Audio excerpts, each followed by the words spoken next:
नवी मुंबई व रायगड जिल्ह्यातील ताज्या बातम्या आणि घडामोडींसाठी सबस्क्राईब करा वादळवारा लाईव्ह चॅनल आणि दाबा बेल आयकॉन। पनवेल तालुक्याच्या ग्रामीण भागात माकडांचा उपद्रव वाढलाय। वन्य प्राणी आपला आदिवास सोडून लोकवस्तीत शिरून धुमाकूळ घालत आहेत। शिरढोण गावातील मनोदय इंग्लिश मीडियम स्कूल मधील 5 विद्यार्थ्यांवर माकडानं हल्ला केल्याची घटना बुधवार दिनांक 21 फेब्रुवारी रोजी घडली आहे। यात जखमी झालेल्या विद्यार्थ्यांना पनवेल येथील उपजिल्हा रुग्णालयात रेबीजचे इंजेक्शन देऊन प्रथमोपचार करण्यात आले। पनवेलच्या ग्रामीण भागात कर्नाळा अभयारण्यात दाट जंगल आहे।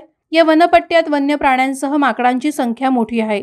मात्र महामार्ग, रेल्वे कॉरिडॉरसह पनवेल बांधकाम विकासकांचे मोठमोठे प्रकल्प याच भागातून जात आहेत। यामुळे वन्य प्राण्यांच्या अधिवासावर गदा आली आहे। यातूनच त्रासलेल्या काही माकडांपैकी एकानं शिरढोण गावातील मनोदय इंग्लिश मीडियम स्कूलच्या विद्यार्थ्यांवर हल्ला चढवला। यात त्यांना जखमा झाल्याने शाळेसह स्थानिकांनी तत्काळ या जखमी विद्यार्थ्यांना पनवेल येथील उपजिल्हा रुग्णालयात आणून त्यांना रेबीजचे इंजेक्शन देऊन प्रथमोपचार केले। सर्व जखमी मुलांची प्रकृती स्थिर असल्याची माहिती मिळत आहे। वादळवारा लाईव्ह साठी न्यूज ब्युरो पनवेल। नवी मुंबई व रायगड जिल्ह्यातील ताज्या बातम्या आणि घडामोडींसाठी सबस्क्राईब करा वादळवारा लाईव्ह चॅनल आणि दाबा बेल आयकॉन।